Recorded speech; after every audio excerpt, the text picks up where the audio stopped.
Trump telah menimbulkan perpecahan serius dalam NATO apabila beliau menghantar Marco Rubio ke mesyuarat Menteri Luar di Helsingborg, Sweden pada hari Jumaat 22 Mei 2026 dengan amaran yang tidak mahu didengar oleh Eropah lama. Sementara Rubio menuntut kesetiaan, akses kepada pangkalan dan lebih tanggungjawab ketenteraan daripada sekutu-sekutu. Trump memperkukuh Israel dan negara-negara Teluk terhadap Iran, memperluaskan hubungan dengan India dan Jepun di Indo-Pasifik, dan berunding secara langsung dengan China di puncak papan catur. Disitulah perkara ini meletup di tengah-tengah NATO, kerana Trump tidak perlu keluar dari pakatan itu untuk membongkar logik lamanya. Dia sedang membentuk blok kuasa besar saingan di luar. Tetapi ia lebih pantas, lebih berguna, dan lebih setia kepada kepentingan Amerika, sementara Brussels terperangkap dalam permainan birokrasi. Jika Amerika Syarikat kini memilih sekutu berdasarkan komitmen, kekuatan dan hasil, apa yang tinggal untuk NATO apabila Trump memutuskan bahawa Eropah telah menjadi beban dalam susunan dunia baharu? Dan jika Trump sudah mempunyai Israel, Teluk, India, Jepun dan China di atas papan, mengapa Amerika Syarikat masih perlu bergantung kepada NATO Eropah yang lama? Apakah kesudahan NATO nanti?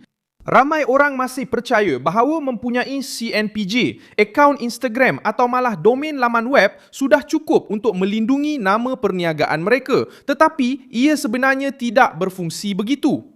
Hakikatnya mudah, jenama itu hanya benar-benar milik anda apabila ia didaftarkan di ENPE. Tanpa pendaftaran ini, mana-mana syarikat boleh cuba menggunakan nama yang sama, mencabar identiti anda dan bahkan membahayakan segala yang anda telah bina. Itulah sebabnya MoveOn terlibat dalam proses ini. Sudah lebih daripada 10,000 jenama yang telah dilindungi. Dengan perkhidmatan 100% dalam talian dan beroperasi di lebih daripada 17 negara, MoveOn telah menjadi rujukan dalam pendaftaran jenama dan merupakan syarikat yang saya percayai sepenuhnya. Jadi jangan tunggu masalah muncul baru nak cari penyelesaian. Lindungi nama perniagaan anda sekarang. Pautan ada di dalam deskripsi dan juga pada kod QR di skrin. Rubio berkata di Helsingborg bahawa satu pakatan perlu memberi manfaat kepada semua pihak yang terlibat dan mesti ada kefahaman yang jelas mengenai jangkaan.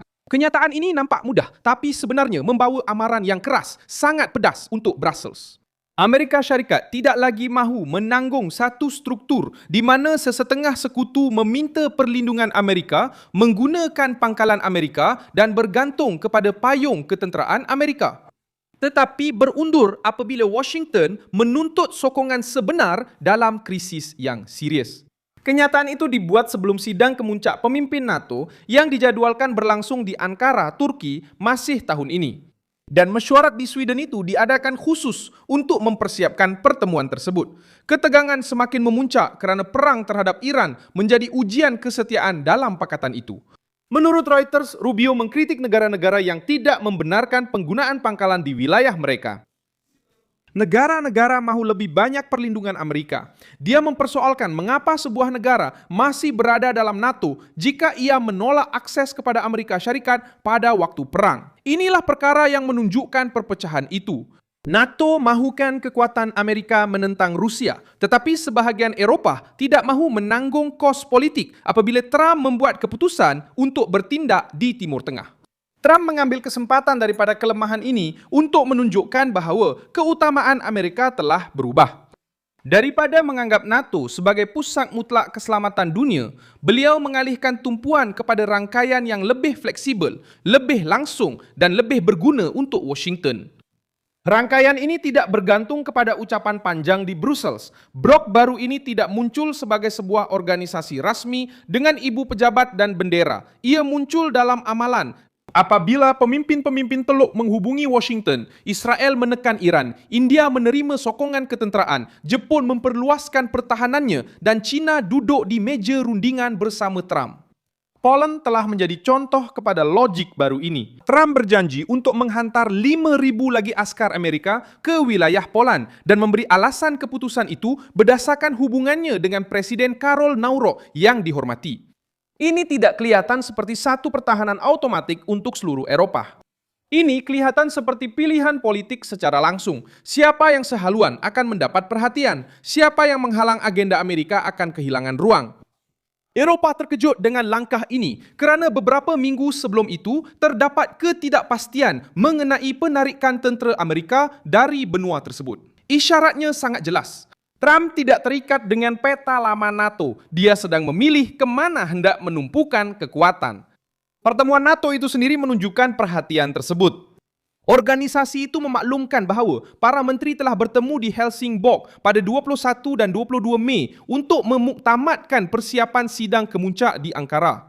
Mark Rutte menuntut agar sekutu-sekutu memenuhi komitmen untuk meningkatkan perbelanjaan pertahanan kepada 5% daripada KDNK menjelang 2035.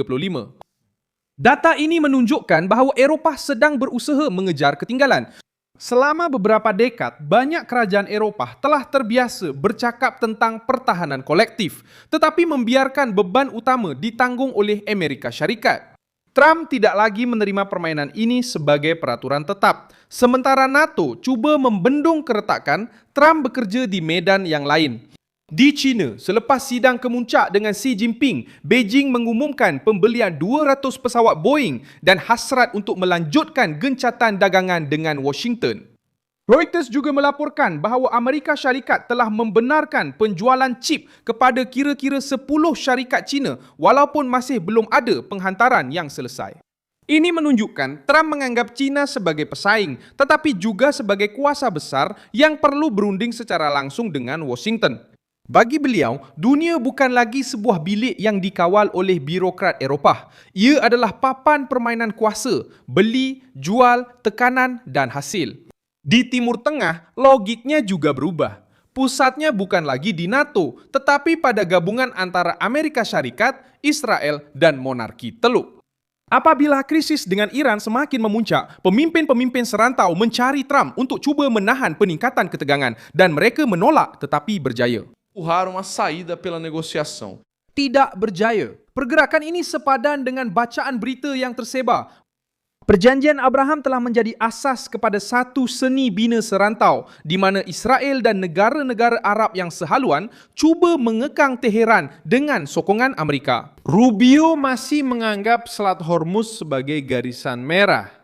Dia berkata bahawa sebarang sistem kutipan atau tol Iran di laluan itu adalah tidak boleh diterima. Ucapan itu selari dengan ketegangan dengan NATO kerana sebahagian Eropah menentang. Terjun terus ke dalam laluan itu, dia membantah pelindungan laluan maritim sementara Washington mahukan laluan selari.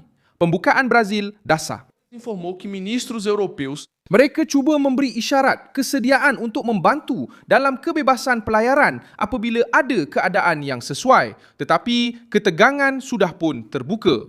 Di Indo-Pasifik, elemen paling penting ialah kerjasama ketenteraan dengan India dan Jepun.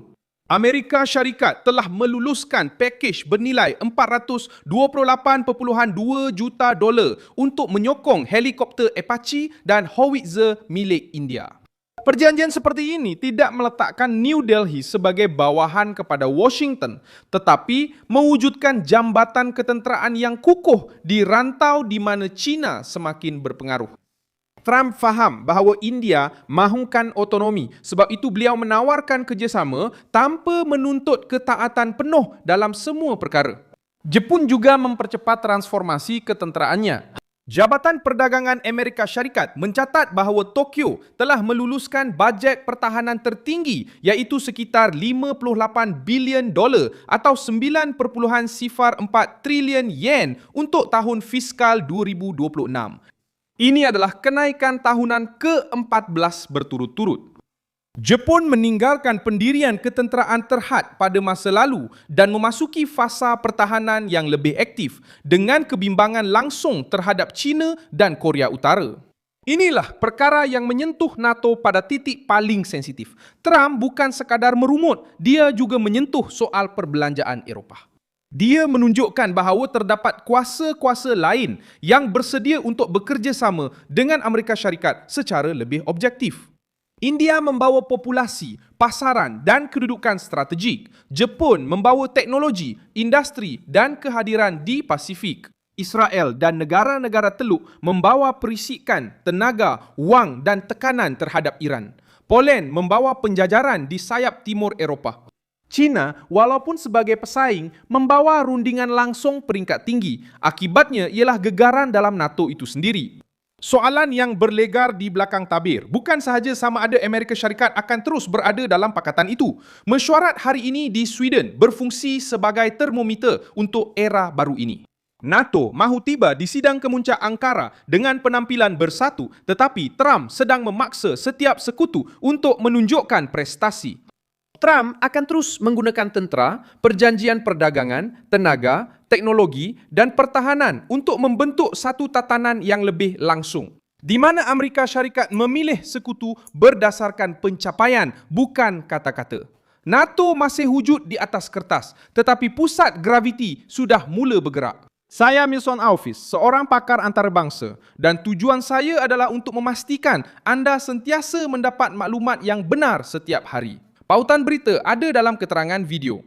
Sila tekan butang suka pada video ini, langgan saluran dan di akhir nanti lihatlah komen-komen supaya anda lebih terlibat dengan komuniti Milson Alves.